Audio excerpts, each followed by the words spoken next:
Praise the lord. దేవుని ఘనమైన నామమునకు మహిమ కలుగును గాక. ఈరోజు దేవుని వాగ్దానము, వారు భయపడకుండా ఆయన వారిని సురక్షితముగా నడిపించెను. 78వ కీర్తన 53వ చరణము.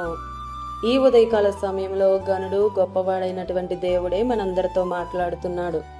మనం ఆరాధన చేసే దేవుడు మనకు చేసే ఉపకారాలు లెక్కకు మించినవి. ప్రతి క్షణం ప్రతి దినం ఆయన మనల్ని ఎంతగా కాపాడుతున్నాడో గమనించాలి.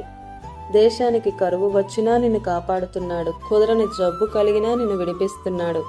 అక్కడక్కడ భూమి కంపించింది, అయినా నిన్ను బ్రతికించాడుగా. ఒక రోజున అలా కూర్చుని ఆలోచిస్తే ఇన్ని కార్యాలు చేసిన దేవునికి ఏమిచ్చి రుణం తీర్చగలం మనం? చెప్పండి.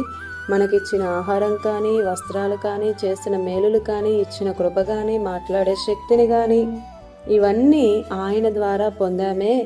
ఆయన ఎంత నమ్మదగినవాడు. ఆయనకి మనం ఎలా ఉండాలంటే కృతజ్ఞతతో, భయభక్తులతో మనం జీవించాలి. నీవు వెళ్ళే మార్గంలో నీవు భయపడకుండా సురక్షితంగా నడిపిస్తాడు. భయపడడం మన నైజం. భయపడినప్పుడు మనిషి ఒంటరైపోతాడు, కలవరపడిపోతాడు.